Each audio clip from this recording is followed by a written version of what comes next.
Ketika selesai membangun pesantren, Raden Paku teringat salah satu bungkusan yang harus dibukanya.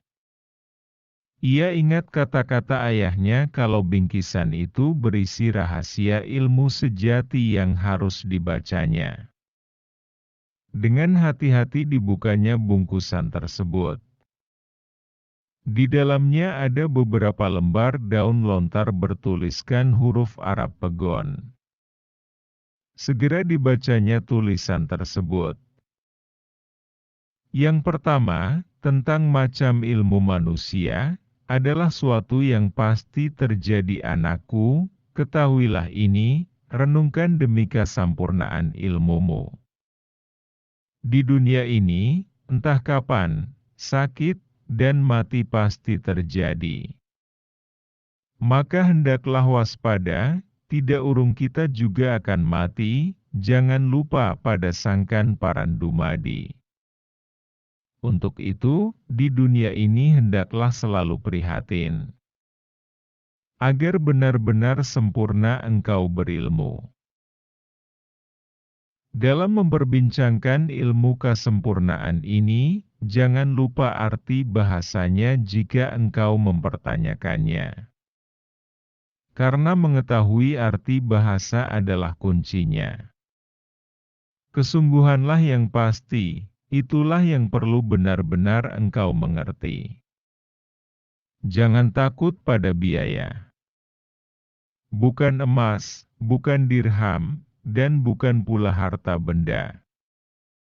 Namun hanya niat ikhlas saja yang diperlukan. Adapun ilmu manusia itu ada dua anakku. Yang pertama adalah ilmu kamanungsan yang lahir dari jalan indrawi dan melalui laku kamanungsan. Yang kedua adalah ilmu kesempurnaan yang lahir melalui pembelajaran langsung dari Sang Halik. Untuk yang kedua ini, ia terjadi melalui dua cara, yaitu dari luar dan dari dalam. Yang dari luar, dilalui dengan cara belajar. Sedangkan yang dari dalam, dilalui dengan cara menyibukkan diri dengan jalan bertapa atau bertafakur. Adapun bertafakur secara batin itu sepadan dengan belajar secara lahir. Belajar memiliki arti pengambilan manfaat oleh seorang murid dari gerak seorang guru. Sedangkan tafakur memiliki makna batin, yaitu suksma seorang murid yang mengambil manfaat dari suksma sejati, ialah jiwa sejati.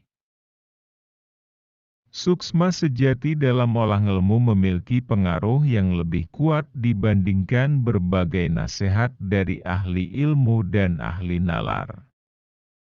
Ilmu-ilmu seperti itu tersimpan kuat pada pangkal suksma, bagaikan benih yang tertanam dalam tanah, atau mutiara di dasar laut. Ketahuilah anakku, kewajiban orang hidup tidak lain adalah selalu berusaha menjadikan daya potensial yang ada di dalam dirinya menjadi suatu bentuk perbuatan yang bermanfaat. Sebagaimana engkau juga wajib mengubah daya potensial yang ada dalam dirimu menjadi perbuatan, melalui belajar. Sejatinya dalam belajar, suksma sang murid menyerupai dan berdekatan dengan suksma sang guru. Sebagai yang memberi manfaat, guru laksana petani. Dan sebagai yang meminta manfaat, murid ibarat bumi atau tanah. Anakku ketahuilah, ilmu merupakan kekuatan seperti benih atau tepatnya seperti tumbuh-tumbuhan. Apabila suksma sang murid sudah matang, ia akan menjadi seperti pohon yang berbuah, atau seperti mutiara yang sudah dikeluarkan dari dasar laut. Jika kekuatan badaniah mengalahkan jiwa, berarti murid masih harus terus menjalani laku prihatin dalam olah ngelmu dengan menyelami kesulitan demi kesulitan dan kepenatan demi kepenatan, dalam rangka menggapai manfaat. Jika cahaya rasa mengalahkan macam-macam indera, berarti murid lebih membutuhkan sedikit tafakur ketimbang banyak belajar. Sebab suksma yang cair atau dalam bahasa Arab disebut nafs al-kabil, akan berhasil menggapai manfaat walau hanya dengan berpikir sesaat, ketimbang proses belajar setahun yang dilakukan oleh suksma yang beku, nafs al-jamid. Jadi, engkau bisa meraih ilmu dengan cara belajar, dan bisa juga mendapatkannya dengan cara bertafakur. Walaupun sebenarnya dalam belajar itu juga memerlukan proses tafakur. Dan dengan tafakur engkau tahu manusia hanya bisa mempelajari sebagian saja dari seluruh ilmu dan tidak bisa semuanya. Banyak ilmu-ilmu mendasar atau yang disebut an-nasariyah dan penemuan-penemuan baru, berhasil dikuak oleh orang-orang yang memiliki kearifan. Dengan kejernihan otak, kekuatan daya fikir dan ketajaman batin, mereka berhasil menguak hal-hal tersebut tanpa proses belajar dan usaha pencapaian ilmu yang berlebihan. Dengan bertafakur, manusia berhasil menguak ajaran sangkan Paraning Dumadi.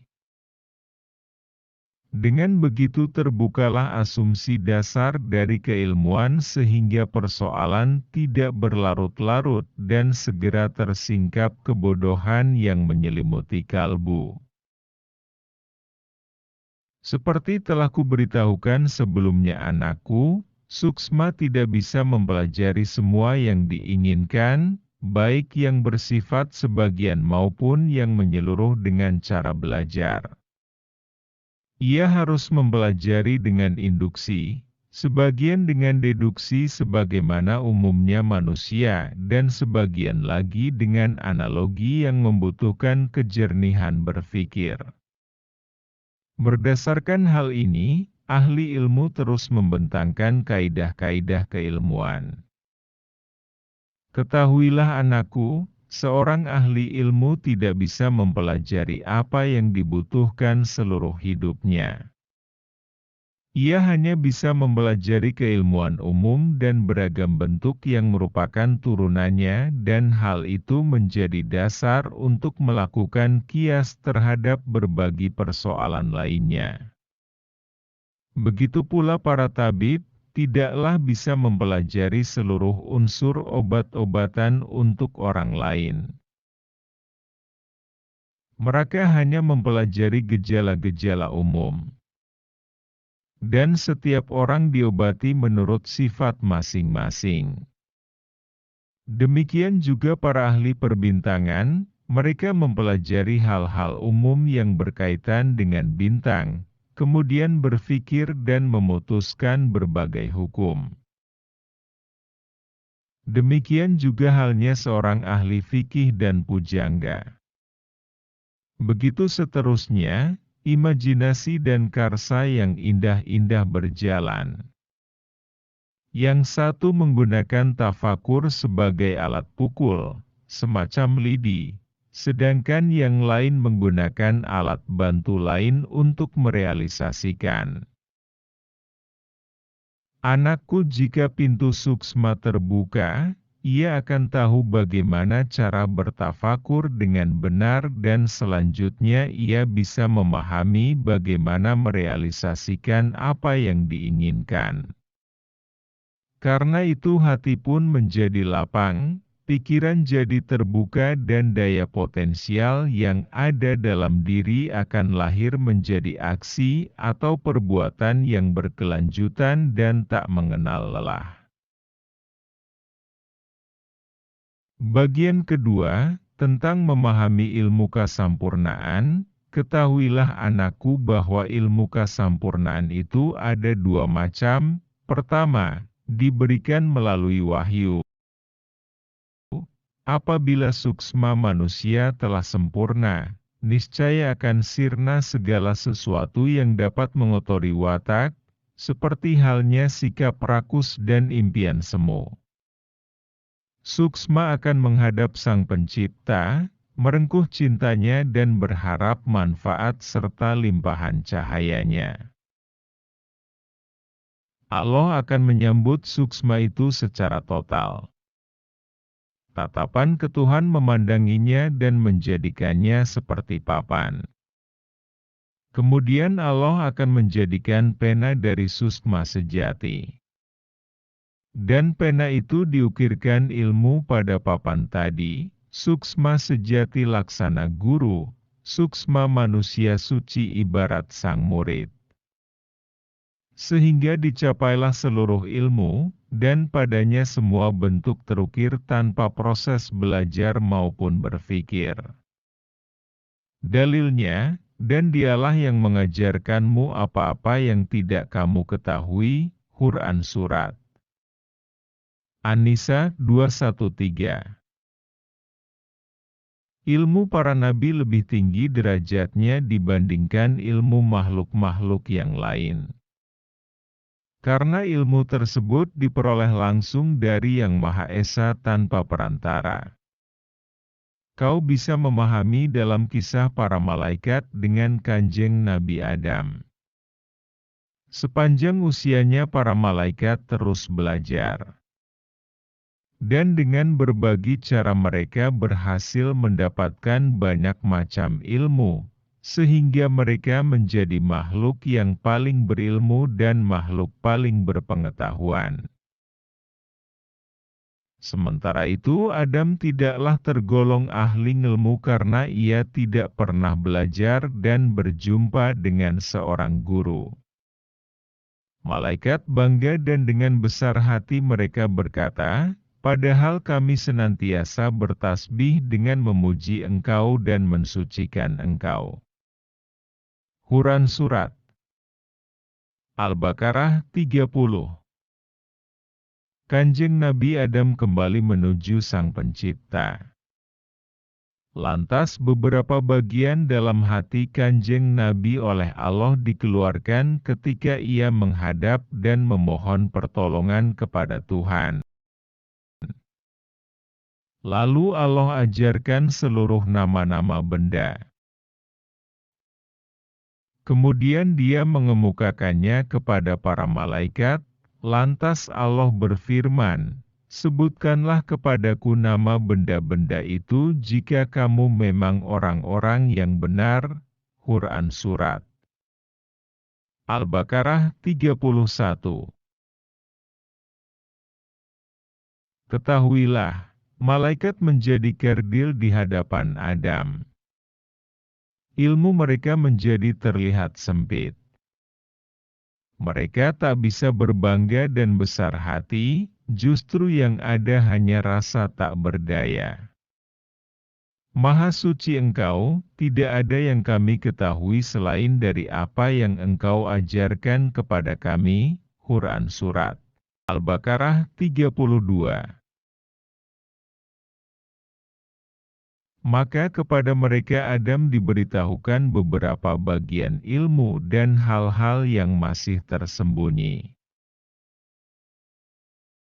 Akhirnya jelaslah bagi kaum berakal, bahwa ilmu gaib yang bersumber dari wahyu lebih kuat dan lebih sempurna dibandingkan ilmu yang diperoleh dengan penglihatan langsung. Ilmu yang diperoleh melalui wahyu merupakan warisan dari hak para nabi. Namun mulai masa Kanjeng Nabi Muhammad pintu wahyu telah ditutup oleh Allah. Sebab Muhammad adalah penutup para nabi. Dia mewakili sosok paling berilmu dan paling fasih di kalangan manusia. Allah telah mendidiknya dengan budi pekertinya menjadi baik. Ketahuilah anakku, ilmu Rasul itu lebih sempurna, lebih mulia, dan kuat. Karena ilmu tersebut diperoleh langsung dari Sang Khalik. Beliau sama sekali tidak pernah menjalankan proses belajar mengajar insani. Ilmu kesampurnaan yang kedua disampaikan sebagai ilham, yaitu peringatan suksma sejati terhadap suksma manusia berdasarkan kadar kejernihan, penerimaan dan daya kesiapannya. Ilham boleh dikatakan mengiringi wahyu. Kalau wahyu merupakan penegasan perkara gaib, maka ilham merupakan penjelasannya. Ilmu yang diperoleh dengan wahyu itulah sejatinya ilmu kenabian, sedangkan yang diperoleh dengan ilham itulah sejatinya ilmu kewalian. Ilmu kewalian diperoleh secara langsung, tanpa perantara antara suksma dan Sang Pencipta.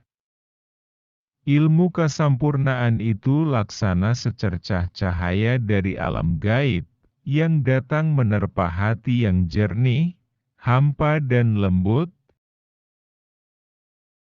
Semua ilmu merupakan produk pengetahuan yang diperoleh dari suksma sejati yang terdapat dalam inti sangkan paraning dumadi dengan menisbatkan pada rasa sejati, seperti penisbatan Siti Hawa kepada Kanjeng Nabi Adam.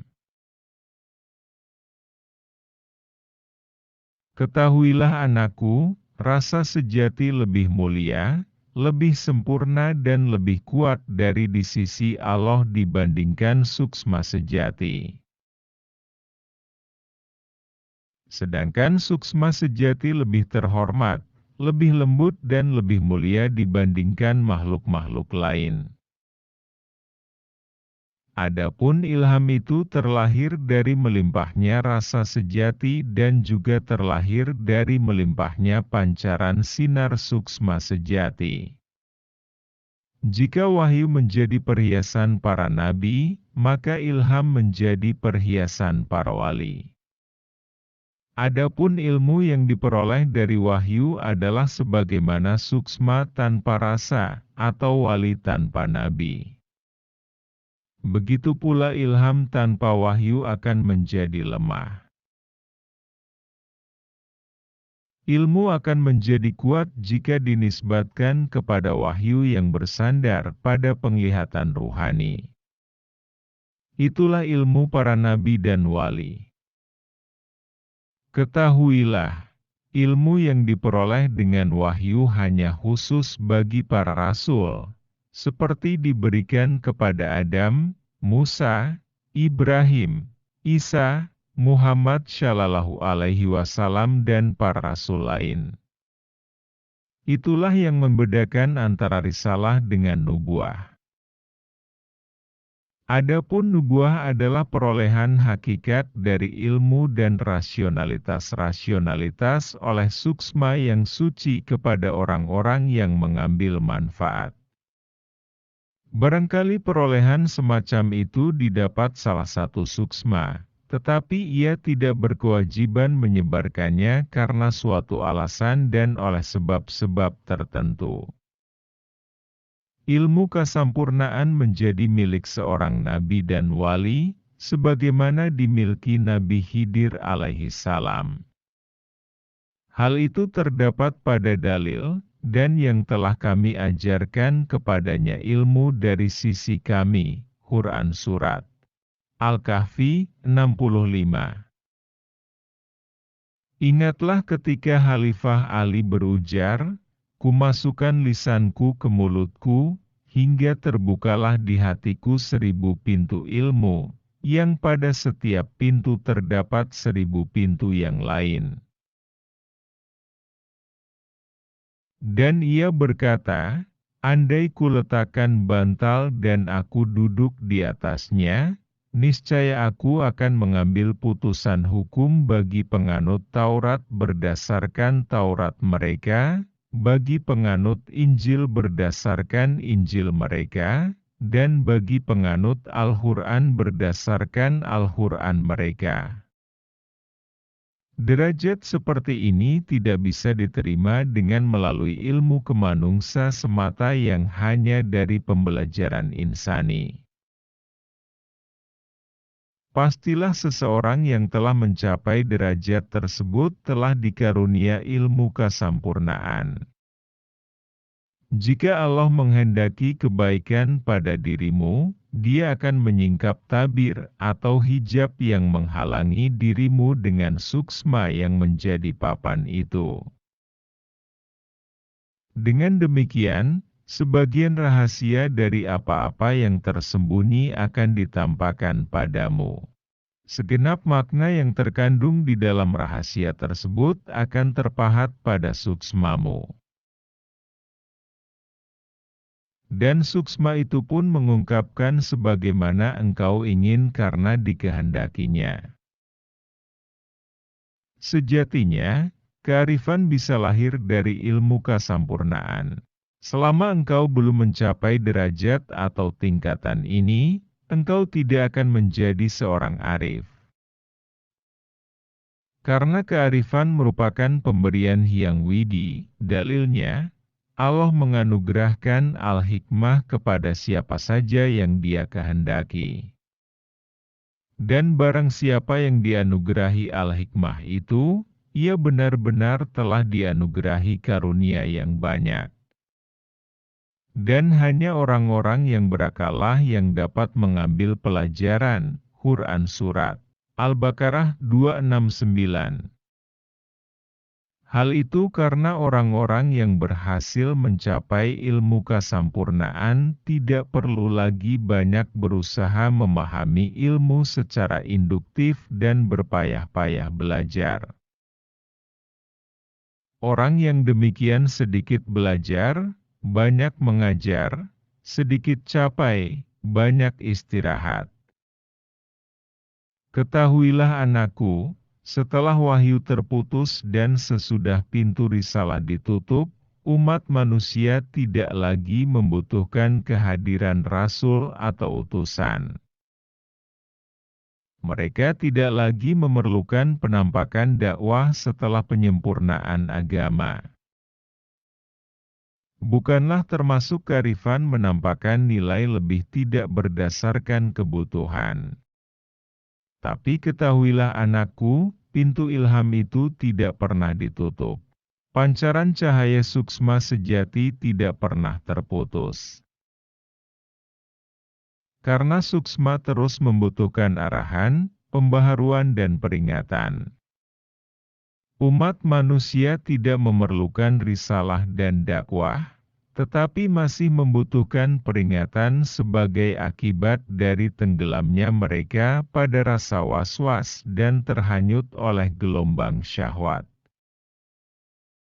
Karena itu Allah menutup pintu wahyu sebagai pertanda bagi hambanya dan membuka pintu ilham sebagai rahmat serta menyiapkan segala sesuatu menyusun tingkatan-tingkatan supaya mereka tahu bahwa Allah Maha Lembut kepada hamba-hambanya, memberikan rezeki kepada siapa saja yang dikehendaki tanpa perhitungan.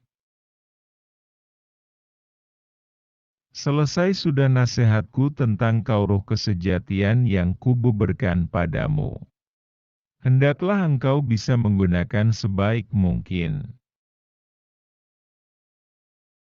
Dengan sikap takzim, Raden Paku atau Sunan Giri menerawang ke depan membayangkan wajah ayahandanya mengucapkan sendiri kata-kata yang barusan dibacanya.